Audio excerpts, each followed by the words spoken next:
Howdy folks, my name's Reagan. Welcome back to the GWP Homestead. I built this chicken coop back in 2019, just a couple years ago, and I mean, there are other chicken coops out there that look like this one, but as far as following a plan, this is all kind of my own design. So we've had it for a couple years. It's been really good to us, but I wanted to go ahead and walk you around, give you a tour, some pros, some cons, and then if I were to do it again, maybe some things I'd do different. We know I'm going to do it again, so let me show you around. So I guess to start out with, this is 4.5 feet wide this way, or just about, and then 5.5 feet wide that way. So we're a little over 20 square feet, really usable space on the inside, and that's good for just about 10 chickens. You know, you're not going to fit a huge flock in there, but for what we needed at the time I built this, this was the size we needed. And of course, we've got a run going that way. I'll show you more of that in a moment, but I've got a huge access door to get inside of the coop, fly strip, because that can be kind of bad. And then here's the inside. I've got two girls that have gone broody. How long has that been there? If I don't have any more eggs today under y'all, we're all gonna have a serious conversation. But this is the inside, 3 nesting boxes, which, you know, for 10, 12 birds, however many, that's a good amount, even with a couple broody ones. Typically, we don't have any problems, but whatever, I guess maybe we're about to have problems. I've got some roof space. We'll cover more of that in a moment, but let's just go ahead and give you the grand tour.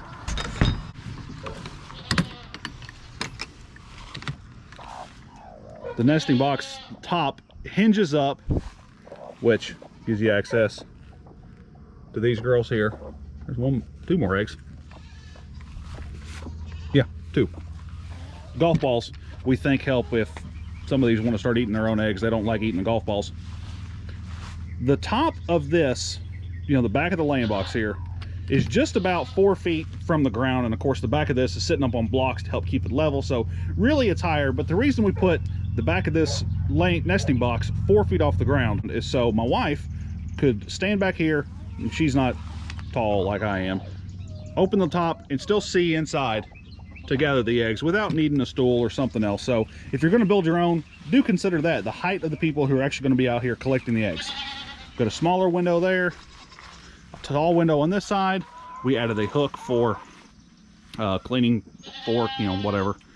And then this is how the birds get out, and then they're in a completely sealed run, which keeps everything predator proof. The feed's outdoors because we have it under some metal roofing panels that keeps it dry, and then the water is just out of the run. Again, they're never locked up in the coop.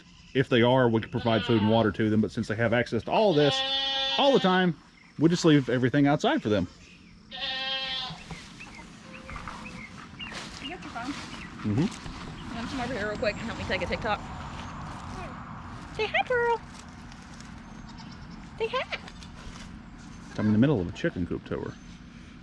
But you can pause it and pick it back up. Now, when you walk around the side of the coop, we've got a big door. You can open it up, let you in to spend time with these wonderful guy and gals. And then this is a gate latch, deck latch, I don't know. We like it because you can lock it if you want to. And then we've got this wire that runs around the back to a, well, it's stapled in on that side. But basically, it's got enough slack where you can pull that from the inside, just in case you ever get locked in, since you don't have any access coming back out this way. We plan to eventually add well, I guess our plan has always been to add a chicken access door here, but you know, I'm not real sure that when we decide we want to free range these birds, these are only about half of our chickens, we don't just add in another latch over here and hold that open instead of putting in another door there. We're figuring it out as we go. So because this is my design, thank you, Clyde. So because this is my design, and I guess based on my personality, it's easier for me to nitpick and find things I don't like about this coop. But it does have some stuff that I do like, and I'm proud of for figuring out. These 4x4 posts only go up to the bottom of the floor in here. Those posts do not run all the way up. I basically built this thing on a 4x4 base, put a floor in, and then built everything else on top of it. And really, I wish I hadn't done that. I'm not sure why I chose to do it that way in hindsight, because it would have made a lot more sense to have those posts running all the way up and basically just framing the walls in off of those. I also overbuilt this thing. I put everything on 16-inch centers, so you could pretty much, this is almost a load bearing structure. But when we tried to move this from our old house to this new farm last year, we went to move this coop, and loading it onto a trailer, the feet, as I'm trying to use two hands here, kind of towed in just a little bit because they weren't structural. They don't really have any support down below. So I wish I'd have done that different, but bugs, man. I wish I'd have done that different. That's now you know. Don't make my mistake. Build those things all the way up. I wish I'd put a little bit more forethought into how the windows and the roosts are all laid out, because with this roost, of course, I ran it this way to gain a few, you know, a little bit more length, I guess, a few more inches of length.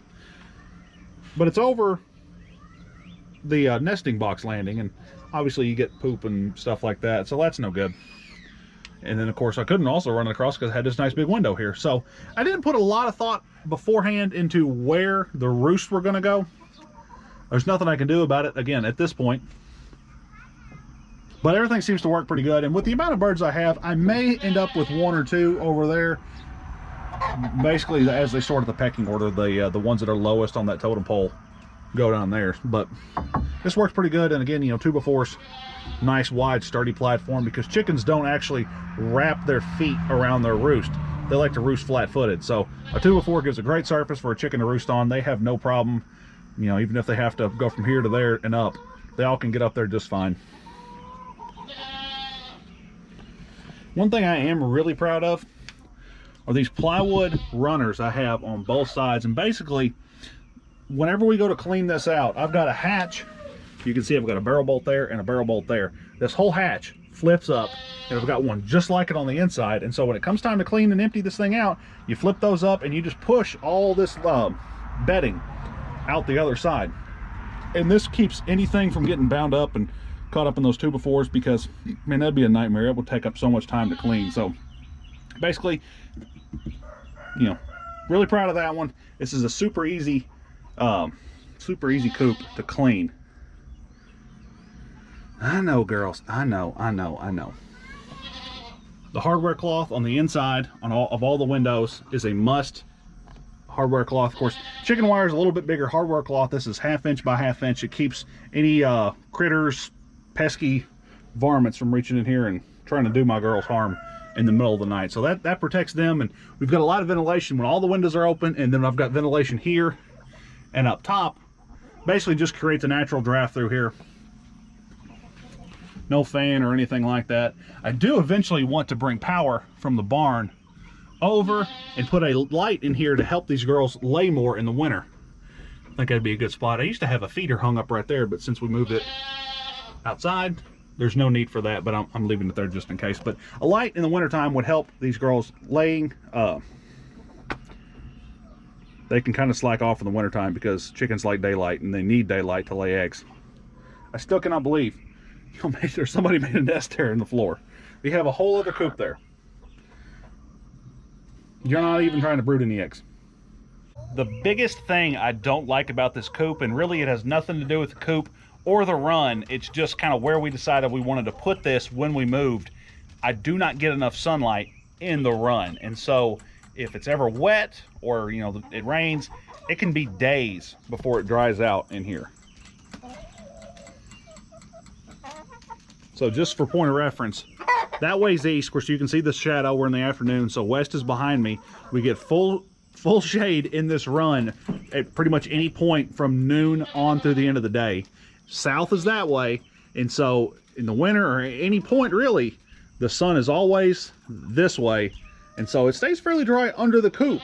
But out here in the run, it can be wet, and it'll stay wet. So make sure you orient. I gotta go get onto me from the other stall over there. Make sure you orient your coop. Really, the coop needs to be on the north end of the run, so you get plenty of shade, or excuse me, you get plenty of sunlight from the east, west, and south. Again, shade is great because your girls, your rooster, you know, your whole flock's gonna like it. But if you don't have enough sun, it's gonna get muddy, it's gonna get soggy, and you're gonna have to spend more time putting litter in here, cleaning it out more. Again, A little bit of forethought, a little bit of planning, you can take care of that. And if I could offer one main source of advice, you're going to be tempted when you go to build a chicken coop to use chicken wire because it's cheaper than hardware cloth. Spend the money on hardware cloth. Spend the money on hardware cloth. Chicken wire is junk. It's garbage. The money that you save on using chicken wire instead of hardware cloth for everything, you're going to spend more of that on labor. If you have to have friends over, it's going to take longer. It's not going to look as good. It's not as secure because a predator can chew through that. Hardware cloth is so much better for a myriad of reasons. Just spend the money, bite the bullet, do it. You'll thank yourself whenever you're putting everything together. I can promise you, you're going to thank yourself later if you go ahead and do hardware cloth. The final piece of advice I could offer you: build that coop just a little bit bigger than what you think you're going to need. Mine is just about 20 square feet on the inside. That's enough for 10, maybe 12 birds. I've had up to 14 in there, and that's just pushing it. You know, and again, they come out here in the run. They have plenty of space when they come outside, but really it's just not enough for cold days when they're in there a long time. And once you get chickens, if you're new to chickens, you're going to want more. Build that coop just a little bit bigger than what you think you might need it. You'll be happy you did. Coming up soon, we plan to have some more chicken coop stuff going on because, like I said earlier, these are half of my birds. I've got another half down there. They're just in a barn stall. I need to do better for them. So we plan on building a mobile coop. We've got a trailer, you know, like a boat trailer or something that we found on the property. It's small, but it'd be perfect for a handful of birds to implement in our rotational grazing plan. We can move them around, and we plan on building a mobile coop eventually. I'd be lying if I said it was just around the corner. We're going to get to it one of these days, but that's coming up soon. We might also expand and put a bigger, like a shed style coop right over there, and expand this run out, take the fence down right there, and basically have this open, or we can put a door in, a gate, and separate it. We might end up doing both of them one of these days. We'll see. But anyway, we hope you'll subscribe to the channel if you enjoyed this video and you want to see more stuff like it. Appreciate y'all watching this video. Thanks again. We'll see you soon.